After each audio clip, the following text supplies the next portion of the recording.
Okay, so I'm going to show you, we're going to talk about allotaxonometry. We're going to get through that today. Of course, there are a few warm-ups. We're going to do the spelling bee together. Let's do that. That's necessary, but I do want to, just for your edification, this is Australian rules football. This is why I grew up playing Australian rules football in the winter and then cricket in the summer. And these are the so they're called marks, right? This is a catch, but these are the top marks of the year. For 2000 to 2020, that's what this is. I'll just show you from we'll just watch a couple of these. This is a ridiculous. So it's just a feature of this game. And let me see if I can get the commentary is great. It won't be. Tarrant! Oh, what a massive launch!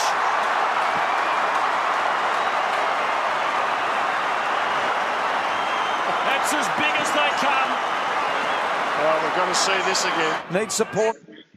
So 100,000 people, right? This is the Melbourne Cricket Ground. I think that's where that was. But it is a very exciting game. I mean, I have had 5 knee operations because of it and various other things. But, you know, my kids don't play sport for a very good reason.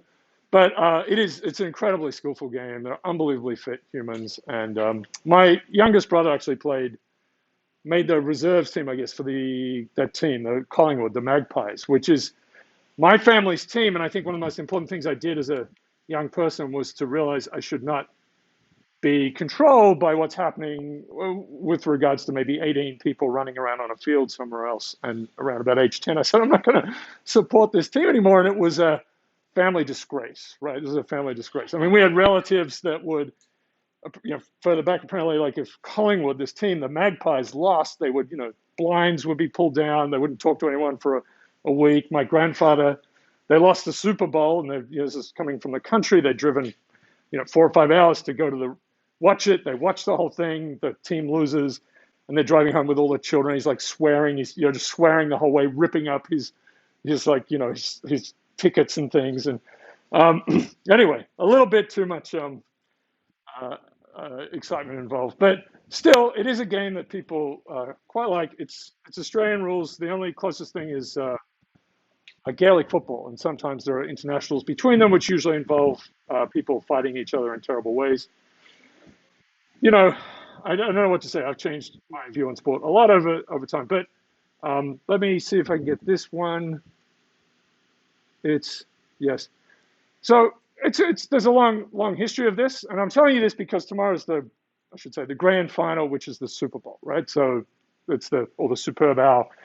Because of COVID, it's going to be played in Perth, which is pretty much the biggest isolated city in the world. It's unbelievably far away from things over on the west of Australia. But you see, traditionally it's been played in Melbourne in Victoria, where Melbourne is now in its like 250th day of hardcore lockdown. It's just, so pretty bad. They've maybe had 7 different separate ones. But it's been changed recently, and so the next one's going to be the Gabba. The Woolen Gabba is the name of this is an Australian term, but it's the name of the field up in Brisbane, Queensland, which is kind of like our Florida, just in so many ways. It's more tropical and yeah. Okay, so but this is kind of the list. So that's a list of who won, right, and who lost. And this, I just wanted to show you this. This is just sort of the history of my family, because everything was governed around sport, right? The only thing that mattered in the world was sport, and yeah. So these are the teams that have won the most grand finals or Super Bowls, right? So it's a typical sort of thing. Most of them are from Melbourne because it expanded when I was a kid to take up, to become Australian. When I was a kid, right, like it wasn't professional. You had people who were lawyers. They practiced twice a week and they played on the weekend. And some of them were garbage collectors, right? There was just a whole range of actual jobs these people had. Anyway, this is Collingwood, which was for the first half of the century, up until this point, like the Yankees, right? They won all the time. They won every 4th one on average. And then they didn't win for 32 years. And this was just this emotional release for all these humans. I mean, they all went, after they went to the sort of home of this place, and they're all sobbing. It's ridiculous. And they won again here after. In this game, if you have a tie, and the scores are pretty high, if you have a tie, you come back the next week and do it all again. And that's happened 3 times now. I think they've changed that finally. But you would just have the whole thing completely from scratch the next, which is fair enough if you're thinking from a war point of view. But anyway, I just want to point out, this is how many times they've come second. So while they were sort of terrible in this period when I was growing up, they made the grand final. And I went to these games. I lost my excellent Mad comic book at this one. I was very disappointed. It's like 110,000 people, and they got destroyed, absolutely destroyed. I think 1981 they lost to Richmond. Anyway, that you look, you can love sports, of course, people do. It's a huge thing, but this was So they 2018. So they're good at. So this is 27 second places. All right, that's happening tomorrow, and it will govern the happiness of a large proportion of people. And in fact, in all our studies with happiness, the only thing where we see really spontaneous joy of a large group of people is sports, right? And of course, that means one other side is really sad. And we've had it for all sorts of things like the Olympics. Mexico kicked a goal against Brazil 2 minutes in. And if you look at the happiness thing, the Spanish goes up like this. It's full of joy, and Portuguese is just full of swear words and goes straight down. You can just see that something's happened between those two countries. Anyway, but we're good at having collective despair, and terrible things happen. We're good at that, but it's hard for us to. So it's good to have holidays where you try to celebrate something, I guess is the upshot of that. No spontaneous collective happiness, apparently. Okay, all right. I wanted to show that. It's a big deal. Blah, blah, blah. Okay, so let's thrash through this thing. Let's see if we can do it. Where is it? I've lost it. Do we have spelling bee humans? Does anyone? How many people have ever played this thing? One. Okay, so it's a classic little word puzzle. As I was saying earlier, there's the one in. Did I press go on this thing? I did, right? I never know if this is recording. Is it recording? Yeah, it is, right? Did it do the 2, 1? It did. All right. So, it's the thing where is the washing in or out? Is the cat, All right. Okay, so basically, you have to get four letters or more for a word. You can have repeats, and it has to have I in it. It has to have the center one. It's a beautifully made little puzzle. And it's an old puzzle, but they just did a really good job of it. Yes. Myriadic. Let's see what happens, because with a U, is that squeezed mice? Is that what that is? No, it's not. I'm sorry. So I woke up this morning and I looked at it because I thought, and my wife, it said that you have one word already. It doesn't show you this, it has one word. And I thought Amy has just done the pangram and left it as a like a hateful act of, She's very funny. It's very funny. So there are all these little ones in here. I mean, aria, you can have all these sorts of things. Tiara, right? Atria, atrium. Which one? Critic is good. Very nice. Yeah. And you get 1 point for 4-letter words. This is very important for your education. You get 0. You can't do threes. 1, and it has a nice little interface. 1 for 4 points, and then 5, 6, 7. You get the number of letters, right? So critic gets to 6 letters. So it's a good get. You've got this little game up here, which is this is your worth as a human being for that day.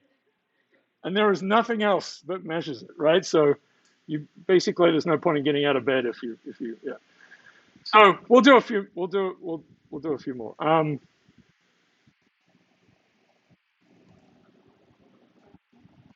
What is it? Arctic. Yes, I think. So no capital letters, but that's a reference to a space. Yeah. So I don't think we can have. Yeah. Okay. So you do have to do all the little ones, right? Just to make sure you've got all the little ones. Citric. There's no Potteroo, which is a shame. Tactic is good. Yes. So that's 6 points. What sort of humans are we now? We are collectively nice. And you get an extra 7 points if you get one that has all the letters. All right, let's see if we can get it. Tacit, yes. What was it? Trait, yes. Circa, yes. Good, good, yep. Circuit, circuit. Mart. So mart, so it's going to go beep because it doesn't have an I. And there it's upset if you didn't put it. It's a nice little interface, yeah. Which one is it? Yes, very good. See, there are a few of those as like cacti, right? Because it hasn't, as we talked about, we don't have the code hasn't, we're not saying cactuses yet. It's fun to say octopuses, so I think we should do that. And it should be octopodes, so we're just idiots. Let's see, so we have Ariata. No, that's not right. We're missing one that has all of them.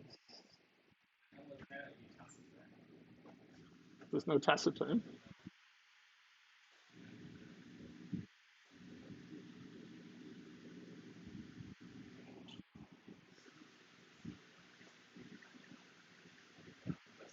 So critic.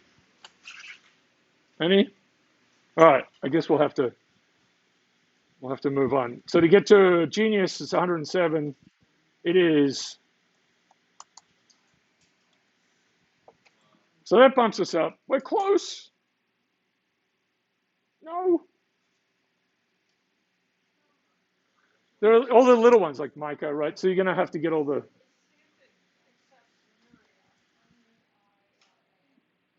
M. Did I spell that? No. What? I guess we should stop. But it is.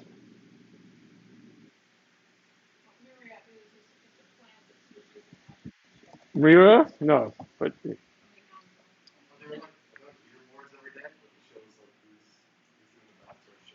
you know, there is one, and I only just noticed that this morning. There's some leaderboard here. But look, there's a whole world of people. There are people who get up at 3 a.m. So what you don't see here is that there's the genius thing. It says, you know, a little bar, and then there's queen bee, which is all of the words according to the dictionary they use, and it's usually 30 to 50% more in points. So that's a painful place to get to. But there is a way to kind of get. People have made little apps or whatever, so that you can see what the total number of words is at least, so you don't go insane. All right, we'll leave it there. But that's if you want to shout them out during the rest of it, that's okay. All right.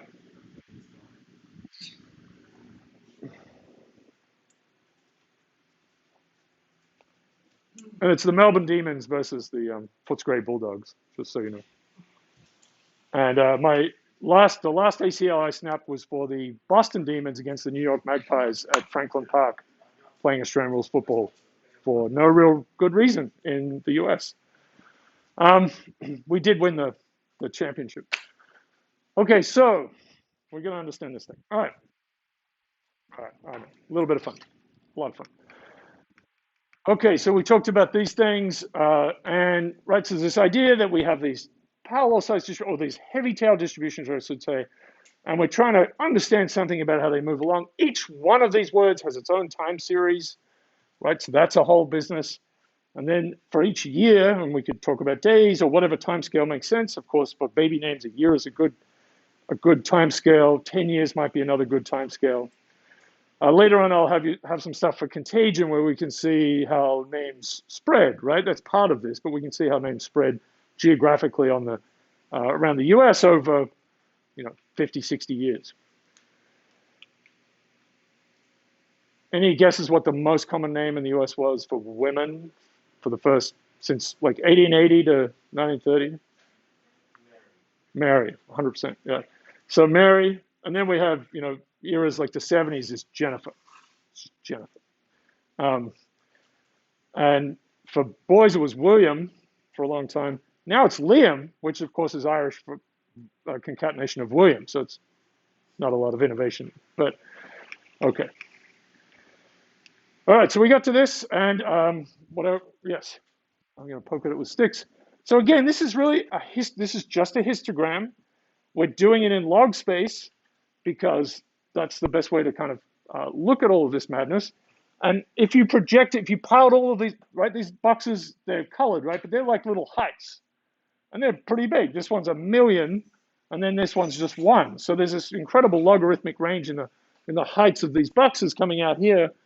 And if we collapse them this way, we'd have this zip distribution. Yeah, this is for days on Twitter. This is for the words. Yes. Okay. So we have those projections under these two things, right? Very good. And this is a pretty common kind of structure you see if you're comparing two systems that are related to each other. If you're comparing, say baby names and chemical names or something, even though there might be some overlap, something really with lots of craziness in it, then you'll just have this say a book in English and then a book in Chinese, completely different character set. You get this. It would be a weird thing to do. Of course, you want to do a translation to make a comparison, but you'd get this because these words only appear, right? This is their zip distribution. They only appear on this side, and these ones only appear on that side. And again, there's just this extra structure here, which is all of these words are words that appear on this side, but this means 0 over here because they're ranked last. So what we do is we take all the words, right, the full lexicon here, the full lexicon here, take the union of those two lexicons, right? And then now we can say, oh, there are words that appear 0 times on this day because we're also thinking about this day, and there are words that appear 0 times on this day. And because we're just doing ranking, right, we've just put all the things that have a 0 count, they're ranked last. So if we're just looking at one book by itself or one Twitter day by itself, we wouldn't have anything with 0 counts. But because we're comparing two things, we have 0 counts. All right, so that's the disjoint one. This is if you randomize things. If you took one day and you just randomize the word counts. So this is really different to this shape, and you never really see this. You'll see vestiges of this, and you'll see vestiges of this. And you'll see elements of this as well. And that means they're exactly the same. So this part is a little bit here, right? There's not a lot of change for these most common words. There's a little bit of this is really this shape, right? That's the disjoint part. This is a bit of a harder thing to achieve. So we can do the same thing with probability distributions. Yes? Can you explain again what those lower segregated bands are? Yeah, why do they split? Yeah, so we're taking them and we're ranking them, right? So number one is it's by how much it's being used. So RT is the most common word on that day. Rank. And when we get out to these ranks out here, now you have many things that have a 0, many things that have 1 count, many things that have 2 counts. And all the zeros, if we had their ranks underneath them, we take the average of their ranks. And we assign all of them to that average. And we take all the ones, we assign the average there. So that separates them. Because now the ranks are going to be like, this is, let's call this is rank 10 or 1 million. And this is rank, say, 2 million. It's not quite right. Because that's their average rank. Yeah. So you get big separate. And that means you only see this once you've got big enough systems. So that you have lots of zeros and lots of 1s and lots of 2s, and when you take their average rank, they're separated on a log scale. So the ranks are all integers, but they can be half integers, right? So you can have an average rank that's a half integer. We'll keep talking about these things. Please keep asking questions. I'll just show you that there's another version of this where if we do have probability distributions, and we can talk about that for Twitter as well, where we have rates, right? We can think of rates. We might not be able to really count all the words, but we can think of rates what's the rate of the word the on a particular day, the rate of the word RT. This is something where we've processed it by lowercasing all the words, removing emojis, removing everything else, but we've lowercased it. So, Trump, for example, capital T or lower t, they all go together. There's some merits to doing that. And so this looks pretty much the same, except we have to do something special now because log of 0 is minus infinity, right? So these two lines should actually be off at infinity and off at infinity because we've got log of 1 over n, it's the smallest probability, and then you have things with 0 probability. So this is there's sort of a different scale here. This is all things we can take logs of, and then we get to here, this is just a sort of a special band where these are things that appear, all of these words do not appear on that next day, but they have, they're here. So they're pretty weird looking things, generally speaking. It's sort of a misspelling that got retweeted maybe. And then this way is the same story. They did not appear in this earlier time, and now they're appearing. And these ones out here will matter. Svetanovich is the name of one of the white supremacists. And yeah, but you can see that taking lowercase doesn't change it too much. The story, right? We've still got similar things on each side. Emojis are impossible to render on things, so we generally try to get rid of them, but we have them in some of that stuff. So this is, some little annotations like this, right? More talked about, less talked about to kind of give you a guide. Less talked about, more talked about. So, if you look at it like this, you can see what's dominating. Yeah, and of course, BTS has to be there. At some point, this is not going to happen anymore because BTS is always like really high.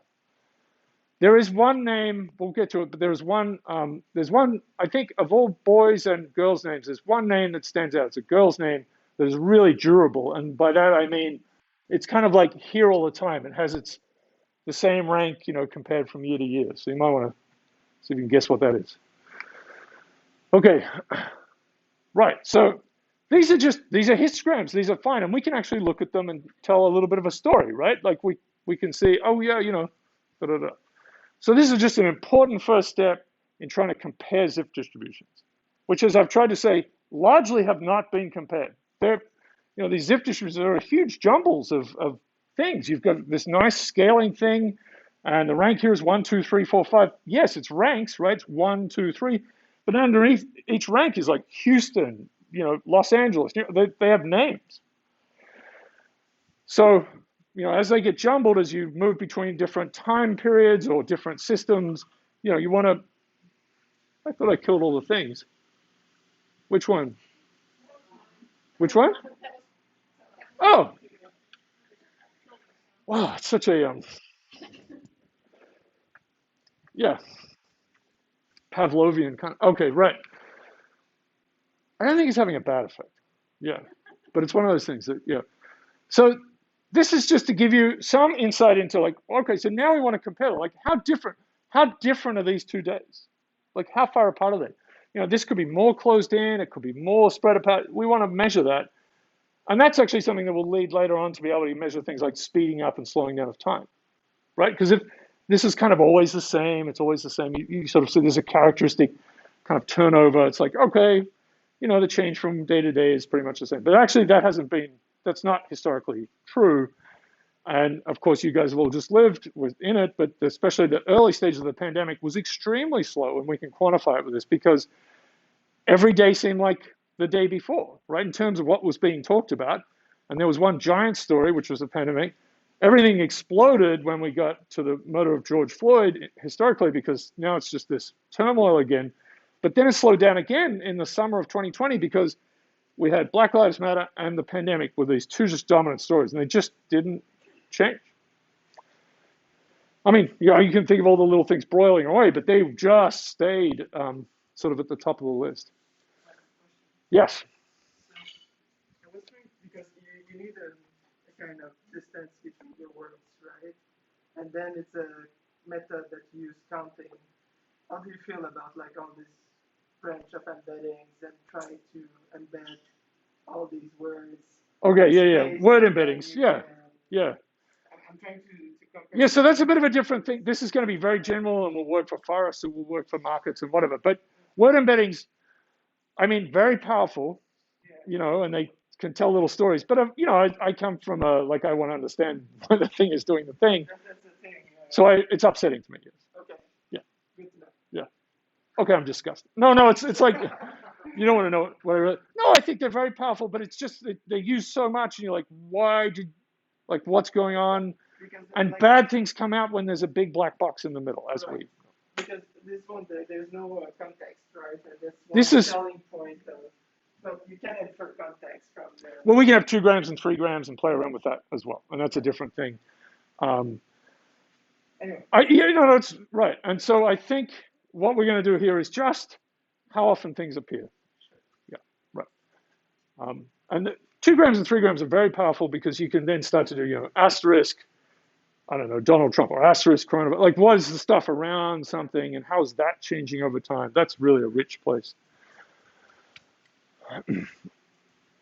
A lot of the machine, there's not a lot of machine learning is very, I mean, it's fantastic. It comes out of images, right? It's so great in that world. And the temporal stuff is more difficult, like things unfolding over time. Yeah. I mean, the history of science is weird, right? There's all this kind of like, we watch things, we try to figure it out. Okay, we got that. And then we got to theory and mathematics, and we're very clever. And then you have people who just be theoreticians. And they can just push away, you know, like, and then we got to like this world now where we can have AI, or like, I should say, deep learning kind of things that, you know, maybe emulate a real world system. And there is a sort of theory, but it's not the theory of explanation, right? It's not that part. And there's not this sort of data. But it's sort of funny. We're out here and you want all of the things to work. It's okay. It's just, we kind of stripped it out of the chassis a little bit. Okay, so these are going to be comparisons because now we want to compare probability distribution, right? It's an age-old problem. You know, there's simple things like, you know, you've got this distribution, and then later in time it's moved to this one. You know, what's its mean? Like, how much does that change? Does that matter? This is for some variable x, perhaps, right? And so we thought about, you know, what's the difference between these 2 distributions? But now we have something, you know, really different. We've got, it's categorical, right? So this is New York City, this is LA. I'm kidding, it doesn't matter. And then there's Pittsburgh, you know, whatever, right? And then at some other point, you know, they've got different scores, and so you want to construct things that talk about how they move around, and yeah. So there's a lot of stuff that does compare, of course, probability distribution functions. A lot of it works, comes out of information theory kind of models, but not entirely, right? So there's this paper, this one here. There's basically just a compendium of about 60 distances, or, you know, measures of distance between probability distributions. This is right. Yes, we can have bent space. Yes. But, you know, we're in space. The distance between these 2 things, we're pretty happy with that, right? We use this all the time, and we think about traveling and so on. That's pretty good. So what's the difference between 2 functions, right? And so this is of course, you know, enormous world.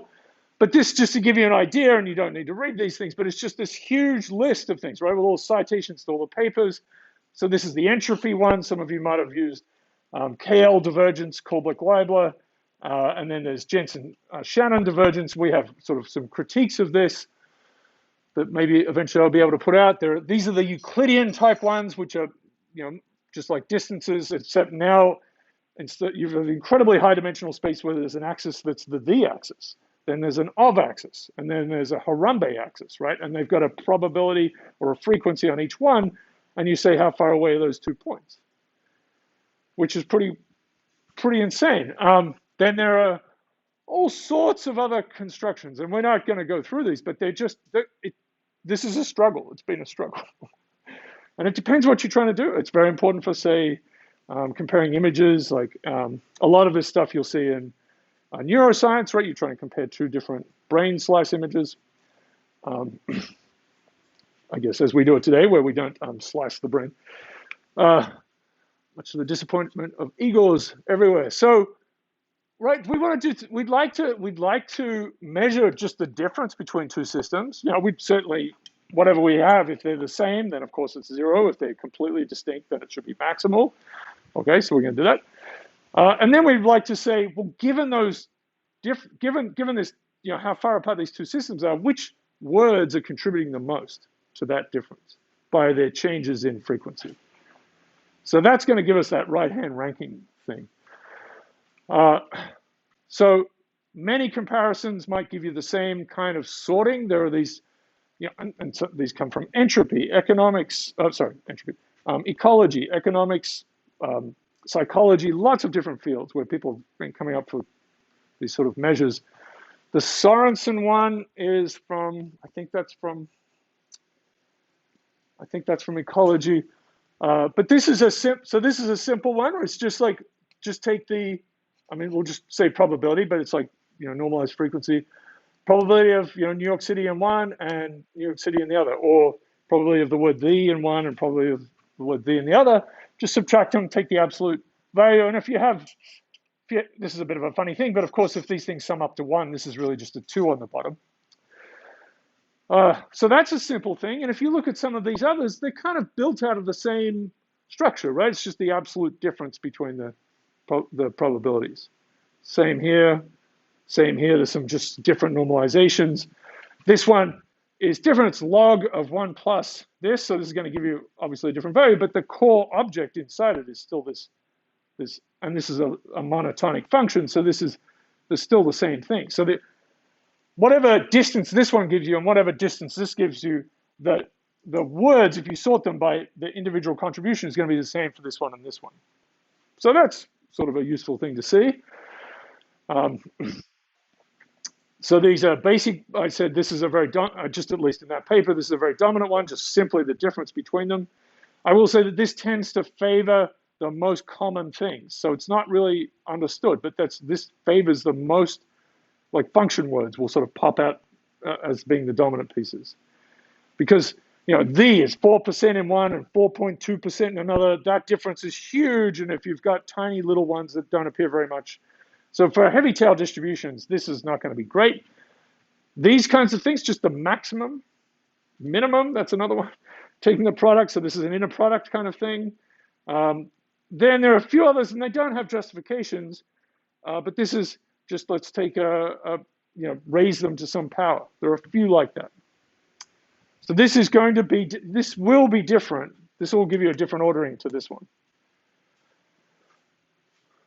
I know I've looked at this. I spent years working on this. I looked at that and I can't quite remember the motivation for the power of a half right now. But anyway, as I said, bazillions of these things. So there are information theoretic ones, right? So building out of entropy, and it's all very powerful. You sort of might wonder, what are you doing at this point with entropy? They're not tunable, right? They're all their own little measure. And that's a problem. I'll just show you kind of one of them. Maybe I don't have to dig into it too much, but this is just Shannon's entropy. So we could just do this, right? So we're going to use log base 2. This is what Shannon's entropy really is. It's the average number of bits per word needed to encode a version of these, to encode this set of symbols such that if we expect them to arrive randomly, we will have the most efficient transfer of them. It's a very powerful thing. It's assuming a lot about how language works, really, and it comes out of language, but it's being used incredibly generally after that. But yeah, you see what it is. This is a weighted average of this quantity, and this can be interpreted as the number of bits. So very rare things, right? This is going to be a large number if it's rare, and so rare things we'll allocate more bits to because we expect to see it much less. So we're just going to say, okay, when that comes along, we'll have a longer word for it. This sort of holds up roughly for, do you want this thing? Because it's cooling down my tea at this point, which doesn't seem right. Which is maple syrup, 2 Irish breakfast teas, and what's the other thing? Some coconut almond milk. Yes, a travesty. All right, I enjoy it. Okay, so that's the idea, right? And we sort of have that for language, right? So the words we use all the time are fairly short, right? It would be ridiculous if sesquipedalian was the word the. That would be just very silly. But some of our words that we use a lot of, it could be a little bit longer, but generally that's true, and kind of march out. Allotaxonometry, not used very much, but you know. What's going on? Is it too much? Sorry, I wasn't trying to play favorites. Nice, very good. Come on. Lasco, very good, high quality. Actually, I use them in my basement to cool me down. So, okay, so that's sort of the game, and even this, you can say, well, we can measure the entropy of one of these distributions, and we can measure the entropy of the other one, and we could just then do a difference between them. We could figure out why the entropy of one is higher or lower than the other. So we could do something straight up from that. Kullback-Leibler, and I'll just quickly say this, we don't have to do it, but the idea is you've encoded it incorrectly. You've used an encoding for a language, or you think there's going to be a different frequency of language, or you're using one that you used 10 days ago. And now you've got a different relative weighting of how words are being sent over this channel. And it's basically how many, on average, how many bits are you off? Like how much in terms of your encoding? So it's how much waste, right? So this is a bit of a funny measure. You'll see it, it's used. The problem with this one is that if you have never seen a word before, if you've got a new word in that you're transmitting, you can't, the number of bits that you're off is infinite. So if you look at this little blob here, if this is a zero log zero goes away, which is a log madness, that's true. But if you have a zero here, there's nothing, you can't come back from that. This just explodes into flames, right? So what that means is it's very brittle, right? You're saying, oh, I'm worried about how many bits I need to da, da, da. And if you just simply haven't seen a word before, your little machine that says how far off you are just erupts into flames. It's very upset. So that's a bit too much. Obviously, we have new things appearing all the time. Yeah, in something like language. So this is the explosive bit. Yeah, and so the solution is pretty weird, actually. What you say is, well, let's just mush those two systems together, right? We'll make it's a funny thing, and everyone's totally happy with this. You make here's your one system, and here's your other system, and it's got things in between them that are just unique. So you make this kind of, you average them together, and then you compare these two and add those, take half of those distances. So it's a bit like saying you can't get from x to y. The distance here is infinity, but you can make x plus y over 2 kind of, and this is finite and this is finite. So we'll do that.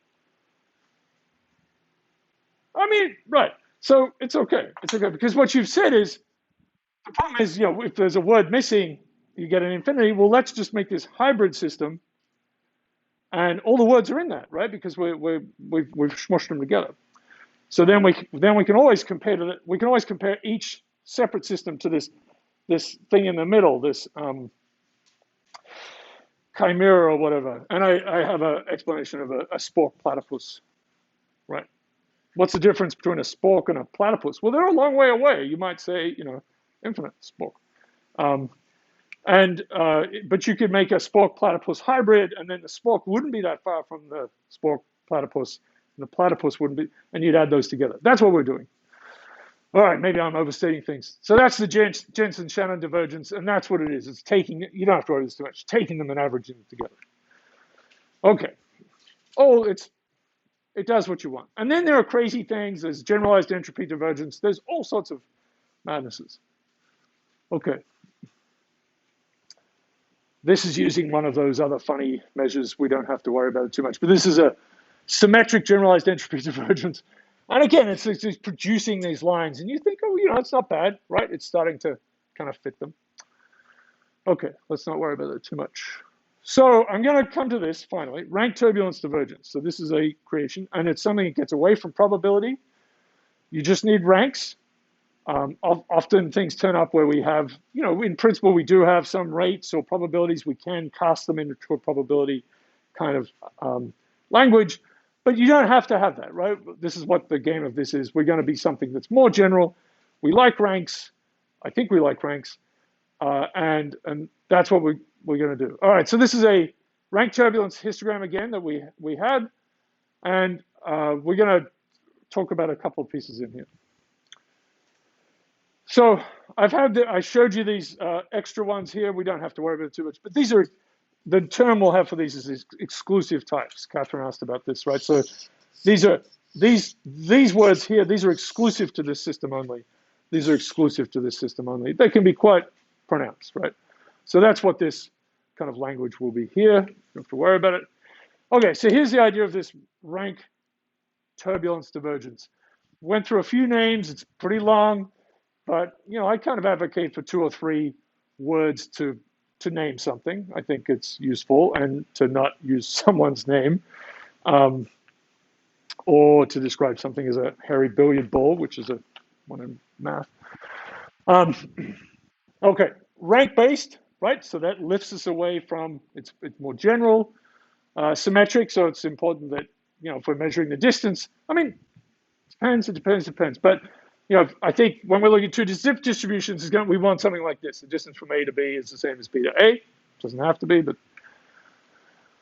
semi-positive, we want it to be distance-ish, right? So we want it to be something that's greater than or equal to 0. No funny business. We'd like some aspect of it to be linearly separable. So we can say, here's the measure, and now we can break it down as to which words contribute to it, right?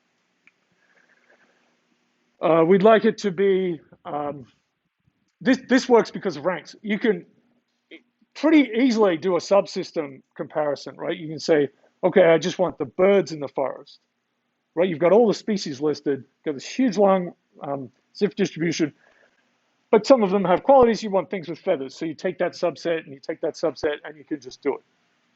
And you don't have to worry about renormalizing with probabilities and things like that. Okay, so that's nice.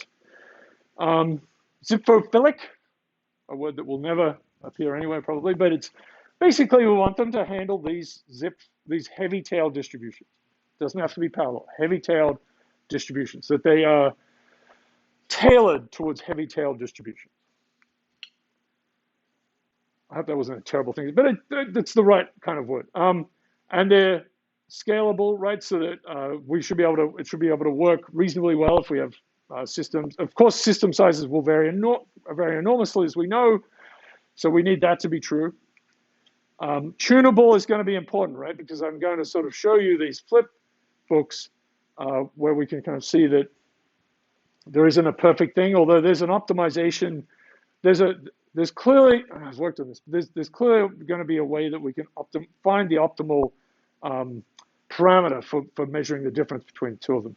And then we want this is story finding, right? We want all of these things to sort of combine so that we can, see visually and get lists of words if we want. We can automate some things that pop out and help us tell stories of why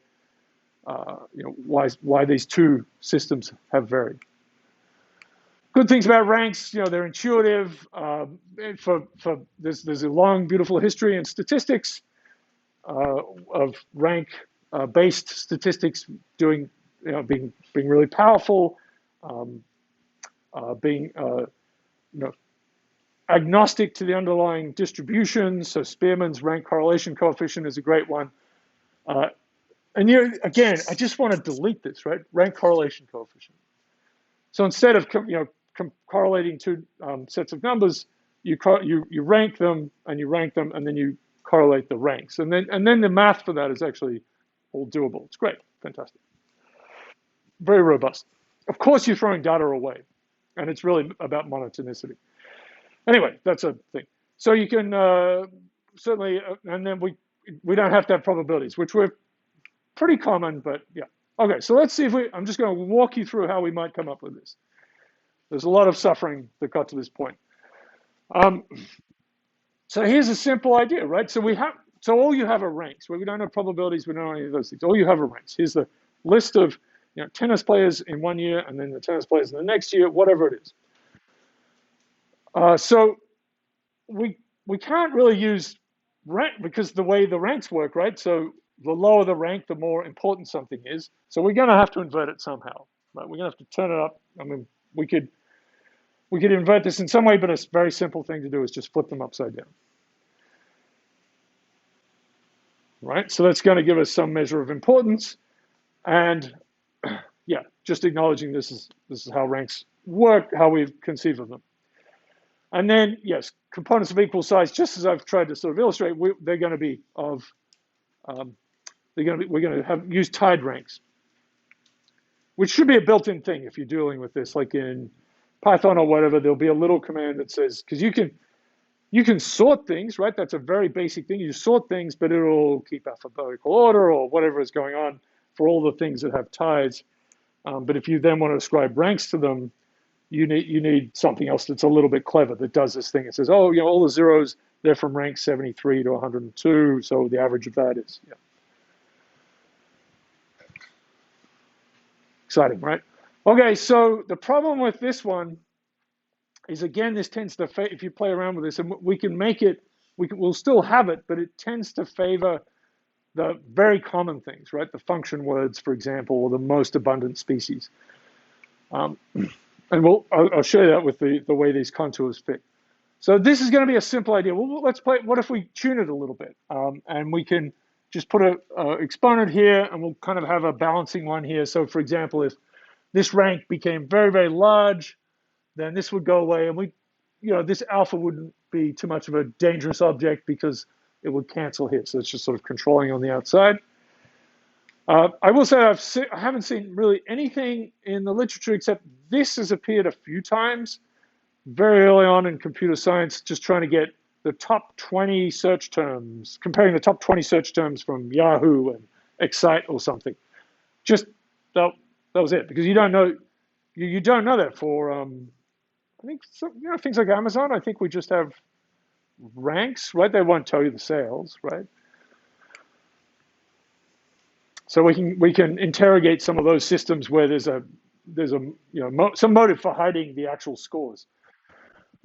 Okay, so we're going to sort of ornament it a little bit. So now, if you imagine what happens if alpha going towards 0, so alpha is going to be between 0 and infinity. It can go to 0, but if down at 0, it's going to mute, right? It's going to turn down the value of the ranks, and so the high rank components are going to be dampened and dampened. They're going to become kind of closer, actually, to lower rank things. Eventually, of course, in the limit of 0, this bit is just 1. Everyone has the same kind of weight.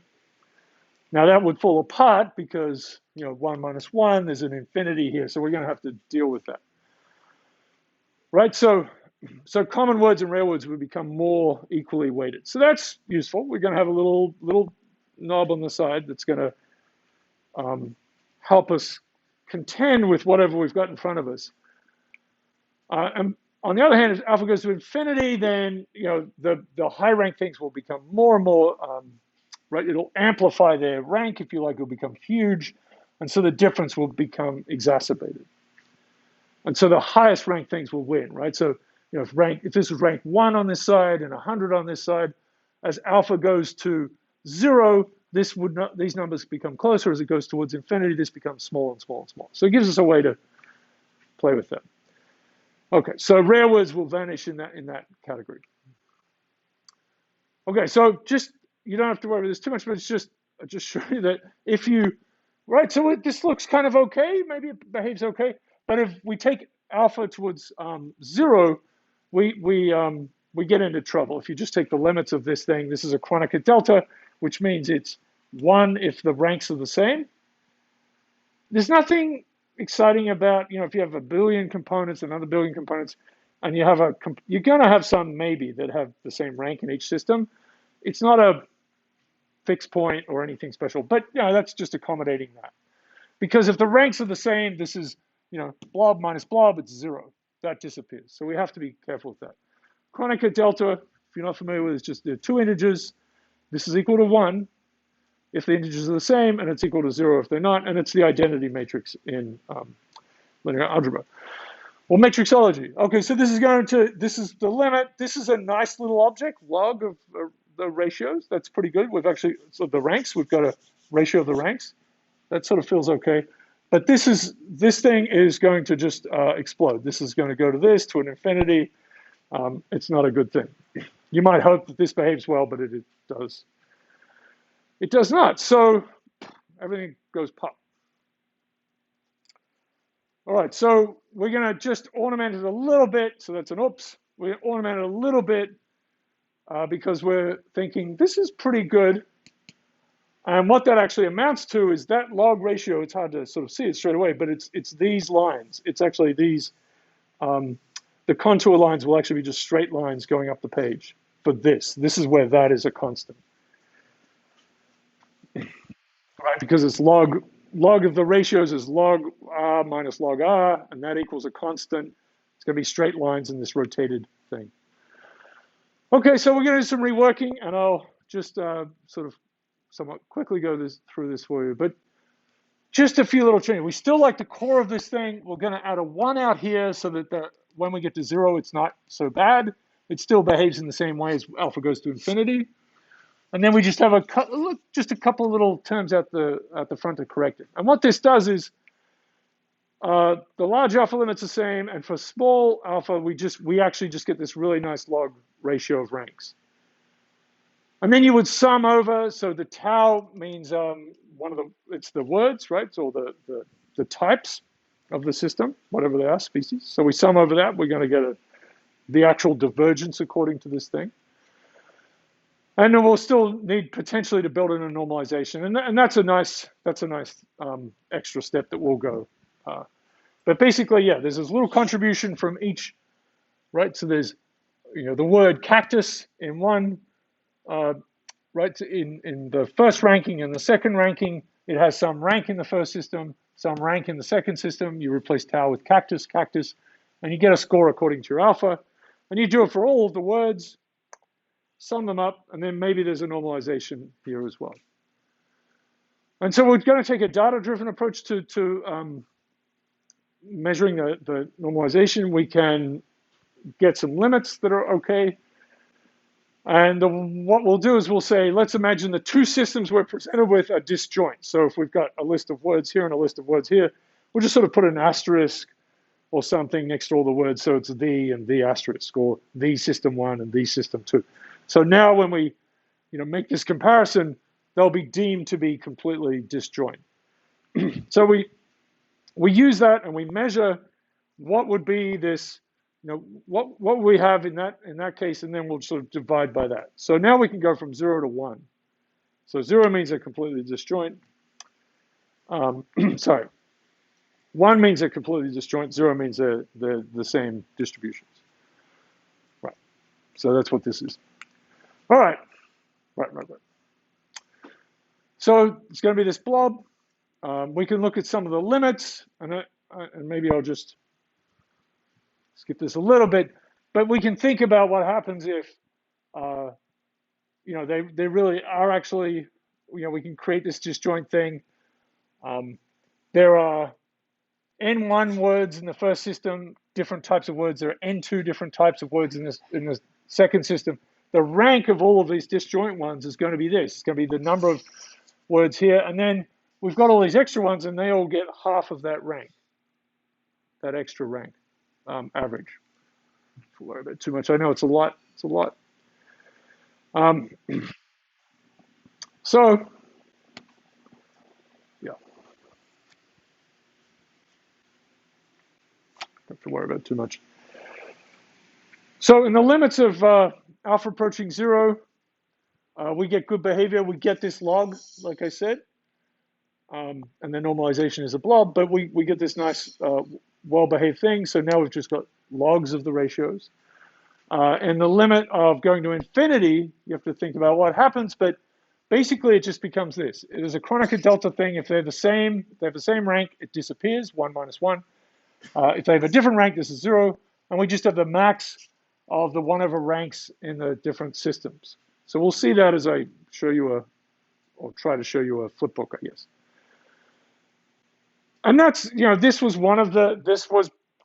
there was a max PQ and a min PQ. So this is kind of like the max PQ example, actually, even though we're just doing with ranks. All right. There's an analogous thing you can do with probability if you do have probability. So this is another separate paper, probability turbulence divergence. It's got a lot of nice properties. Again, there's a parameter here, alpha, we can tune. There's a normalization that is quite nice, and I'll just, it's here in the slides. You don't need to worry about it. You can think about it properly, and we get some really nice behaviors again. But we get that kind of log behavior here, and we get something different at alpha equals. Yeah, actually, yeah.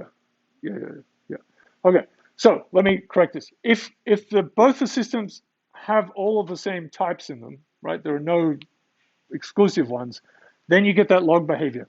But if there's something absent from one of the systems, right, that's in one but not the other, at least one of them, then this quantity explodes.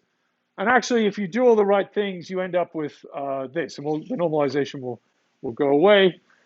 And there's a lot of mess here. But basically, you end up with this object where there's a normalization. This is the total number of types in the systems if you add them separately. And this is a funny little beast. This basically says you get a 1 if it appears in one system and not the other, and the same way around here. So this counts up the number of exclusive types. This little gadget counts the number of exclusive types, things that are unique to each system. And then that corresponds to, it's too much stuff. Too much stuff. Yeah. Just quickly to say that the infinity one, you get a similar kind of thing, which is the max of these two probabilities. That's similar to what we have for the rank. But just this is the probability turbulence divergence. For alpha equals 0, it connects to it's exactly the same as what's called the Sorensen dice coefficient, F1 score in statistics for test accuracy. So there's some very nice behavior there. Again, it's just, what is the number of, there's a weighting on the bottom, but it's basically connected to the number of types that only appear in one system. And again, that came out, I think Sorensen is out of ecology. Alpha equals a half is the Hellinger distance. There's another one, Motoceta. And there are many of, like in this alpha equals 1, there's another distance for alpha equals infinity. So it's something that connects to a bunch of existing distances. I know that's exciting. All right, so let me try to show you a few things. We're going to focus mostly on rank turbulence divergence, but they look kind of similar. This is one I've shown you a lot, but now we're overlaying it with these contour lines for rank turbulence divergence. We've tuned it to alpha equals a third, and you can see, does it sort of roughly fit? And what you want is that if there's really some sort of scaling behavior here, that the scaling that you kind of have in your instrument, these contour lines kind of roughly tunes to it, and you sort of see more of it in the density of this thing. This is a hard thing to automate the fit for. But from that, then you get this ranking of which things matter the most. There's some score for the divergence, but then there's this as well, right? The divergence for this is 0.493, which is something between 0 and 1, and you have to sort of play around with a bunch of them to see how much that matters. This is a different one. This is going to be, again, it's probably turbulence divergence. This is, again, those 2 days. Maybe it's not fitting as well, right? This is a different exponent. Alpha equals the 12th, and you can see as alpha equals the 12th, it kind of closes in. This is this is ecology, right? So this is Barrow, Colorado Islands, the 1985 versus 2015 census, like how many trees are there, or species of plants and counts of them. That's what we have. And you'll see that this looks very much like one of these things where nothing's changed, right? This straight line here is nothing's changed. There are a couple of things everything that's further away from the main axis, they're the ones that have changed the most. This is using this infinity case, right, where we've, alpha equals 0, and now the contour lines are straight up like this. So we're measuring how far away they are, and the more the ratio of the ranks, the bigger that number is, the log of the absolute value of that, then the more it contributes. So it's Piper Cordulatum, and it went from rank 9 to 138. And you can see that's its contribution to the to the score. I know it's exciting. Here's some, and I'll show you some flip books. Here are some baby girl names, and that's 1968 and 2018. So this is quite a different. Okay, let me just set this up, and this is a different business because it's a bit more like the randomized one, right? There's nothing up here. It's more scattered, right? This is 50 years apart. You know, it's a long time culturally, and so we'll explore this a little bit because it's quite interesting. But just as a general thing, right? This is quite straight. This is now smashed apart, and we've set it to this maximum one, which is this is the most of these contour lines can come out. So the difference is connected to the maximum 1 over r. In that first one, which had the Twitter words, Yep. it's like Trump was there twice in lowercase and uppercase, and that thought like, how do you overcome like maybe words that are also names? Yeah, where's the little Trump? I see on the right, I don't know if the Maybe it's the other one. no, it was on that one. It was the under president on the divergence contribution. Oh, I see. Yeah, you can't see it here. Yeah, so this is only going to annotate some of them. Yeah, so this is a case where, right, so some people are using lowercase. It was a 77th rank word here and the 11th rank word. So depends what you want to do. Often we lowercase things to kind of bring them together. That can be problematic, right? Because that can mess some things up. So solutions are difficult. And when you have people, of course, sometimes like Bush is not a good. It's not a great name, right? Like, I mean, it's sort of, I mean, not a great, but I mean, it's not as, or Smith or Jones would be, these would be terribly used, right? So BTS is pretty good, right? It's helpful. I mean, you want your name to stick out. Actually, I find Apple's kind of behavior with that a bit strange, right? Pages, numbers, preview. I know what they're trying to do, but it's just like, good God, like when you try to search for something on those, it's sort of, yeah. So, give it a little, yeah. The branding for UVM, I've tried to work with the people. I mean, it's very, but UVM is pretty good actually, right? I've taught them that now and then. I've even a provost like, well, no one knows what that means. I'm like, that's your job, but you're like, and it's also a great set of 3 letters. You don't find UVM in things. It's just not there, right? So it's fun to say, So anyway, there's Latin, which suggests intelligence, So it's pretty good. I mean, lean into it. Don't. And UVT, of course, is Virginia Tech. So anyway, I mean, it's just there's endless sort of curiosities in this. Absolutely, yes. And part of what happens here is you see it. And then we're like, well, what should we do with this, right? So maybe it would be better to just lowercase everything, right? Do we feel like we'd lose anything? I don't know. And generally, we do that, yeah. But it's good to start with uppercase, just the words as they are, just for words, just to, get the whole picture. I don't want to go into this, but you see the horrors of these contour lines. This is just the madness because this thing really should be at infinity. This should be at infinity. So I just wow, I should be put away. So this is pretty interesting. I think the baby names are super interesting. So we're kind of getting some familiarity with these crazy things. These are along here. These are all names that at least didn't appear 5 or more times, right? So that's a restriction, right? They may have been there a little bit. I know I still have an ear attached to me. Okay, good. Yeah. So these are right. So they're tied for last, which we understand with ranks to mean 0 times, right? 0 appearances here.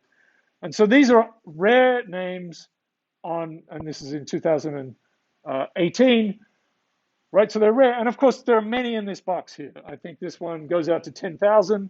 So there are many in here. And this is just one example, right? It's just randomly picking one. But as you go further out, you start to see ones that, will be more. There's Montserrat, Dillon, Dakota, Reese, Emery, Genesis, Addison. So Madison, Addison, and Addison with a Y. I know this might be hard to to read. There's Harper, which is Danforth. I'm giving people's names away. Oldest daughter, first kid. Which didn't exist back here. We have a Sophie with a PH. But there was a huge blossom of those. You think you've got a name that's a little special, and Charlotte, and there are a bunch of those, and they have a cousin called Ava. So yeah, all right. But Emma, so this thing you don't see as much in some other systems, but there's a lot of turnover here. Emma, number one, right? Number one here, and Emma, of course, is it's an old name, but it's in the 400 or 500 perhaps back here, so it's hanging around. But number one, boom. Whereas Lisa was the champ back here, and is now still in the top 1,000. But disappeared. We've got Jennifer and Michelle. So these are all the names that have kind of dropped away. Angela, Laura, Kelly. There's Tammy, Rhonda, Sherry, Vicky, different Tammys, different Rhondas. So you get a feel for that. And then there's here's the name. It's Elizabeth. You can see this kind of gap around here. There aren't names like sitting up here. If we did, of course we're doing 50 years apart. So if we're doing year to year to year to year, this would be much more, right, clamped up like this. But Elizabeth is very robust. Like it's usually just hanging around, it's a top 10 to 30 name. And it is a name that has such rich spin-offs, right? The Eliza, Lisa, really, I think, Beth, Betty, I think there might be 20 something, Elizabeth, little. What's that? Lizzie, Libby, etc. Yeah, they're all right. Yeah. Yeah, Liza, the Z's and S's and okay. So I've shown you a couple of others, and I do want to get to a flipbook, but let's see. So this is a bit of a different looking thing. There's Google Books Fiction, 48 to 87. These are 2 grams.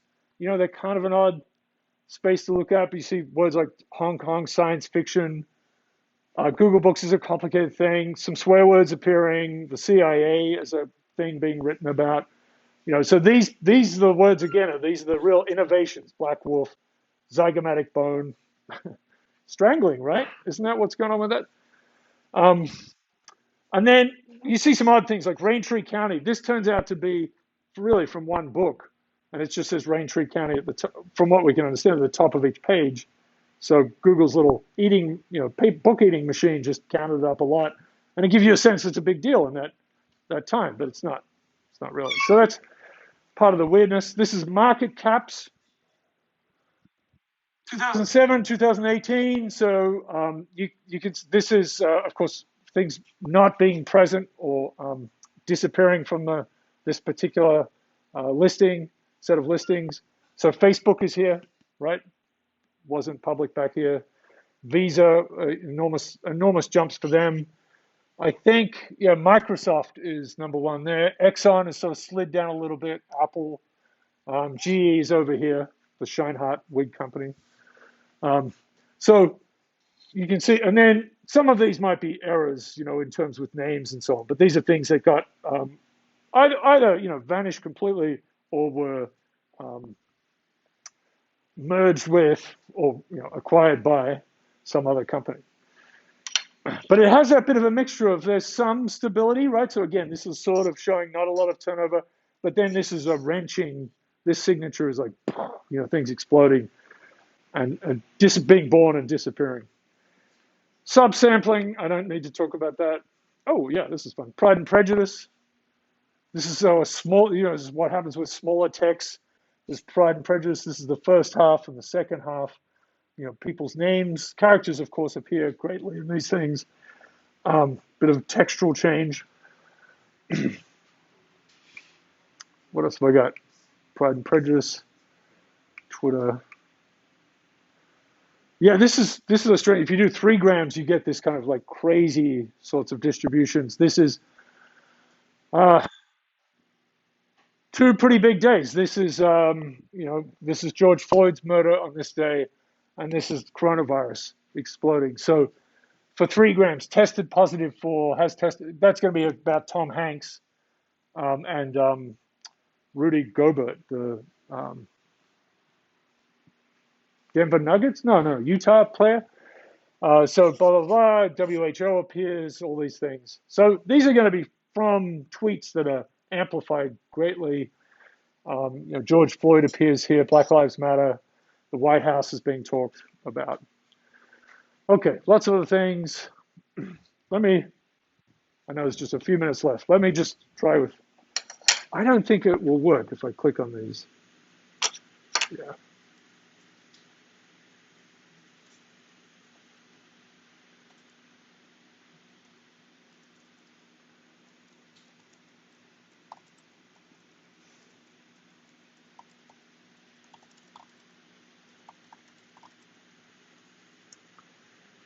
So I've got a couple of, I'll just show you that these are the baby names. Baby names, girls.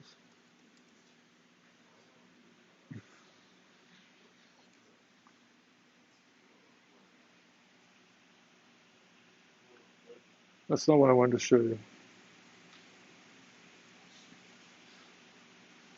I think I blew up its little, I blew up backward read. Okay, come back. Yeah, so this is, okay, so I'll show you quickly two things. So this is 2018, and this is one of the things I really want to show you, which is, so we looked at this one. This is going to be changing the instrument.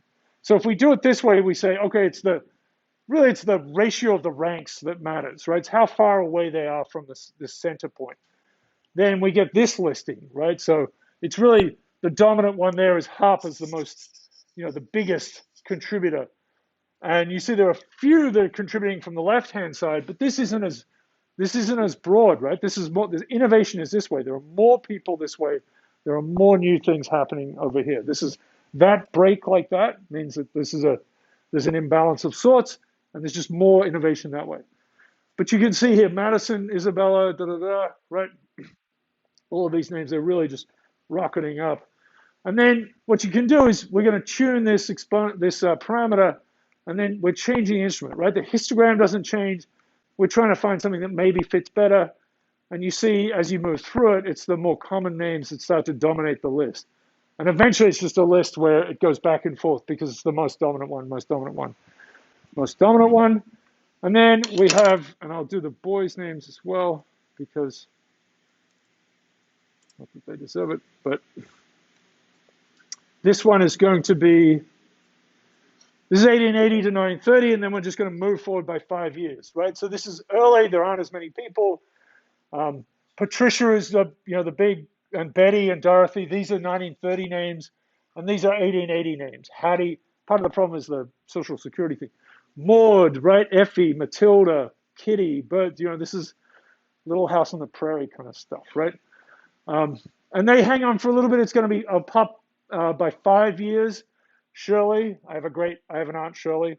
There's Judith, Patricia, Barbara. Maybe we'll just sort of focus on this side. And here are the innovation names: Sandra, Sharon, Marilyn. There's more Sandras and Sharons now. This is 1945. Sheila's, Jacqueline's, Yolanda's. Sandra's still doing well. And this is again compared to 50 years before.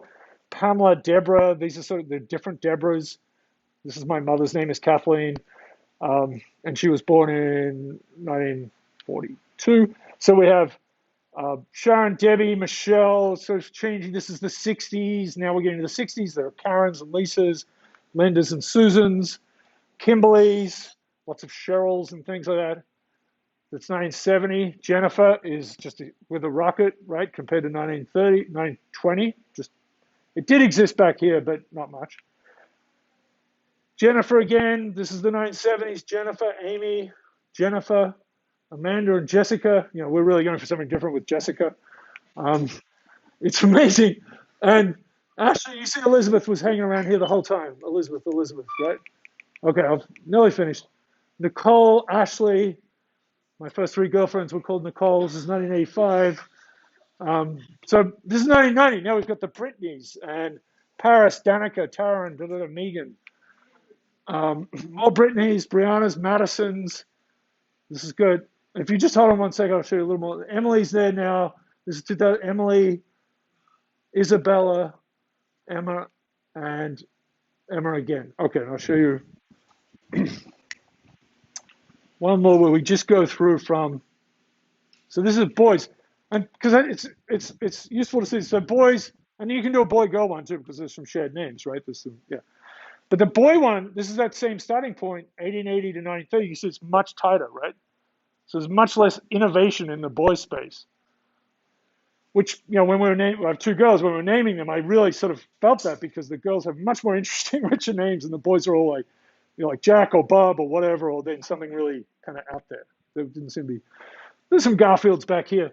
We see William and John and James, right? And so they're hanging on. Bobbies, Barrys, Ronalds and Donalds, they all start here and then they decline. But you see, it just doesn't have the spread. And eventually, where are we? 970. We've got Derricks and Shanes and Shawns. Shane, you know, that's a common name in Australia. Wilfredo for some reason. Yeah, still the Shawns and Shanes and Shawns are kind of popping in. Jason has become number one there. Michael, just an incredibly dominant name overall. So the Michael's really ascendant here, right? It's got a period where it's taking off. Dustins and Corys and Derricks. Sean is still doing so well here. But Michael and Christopher, right, still working their way. They're just really popped. Again, this is 1990, 1940. Dylan, the different Christophers, Dakotas, and then I think we're going to get them here. So start to get Camerons, and there should be some good stuff. Yes, 2005, Aiden, Caden, Braden, Aiden, Aidian. Really stuck on that one. Braden, Aiden, Jaden. Sort of goes away a little bit, and there's just Jackson's. Aiden's still huge here as well. But as I said, Liam becomes the number one, but it's still William, really.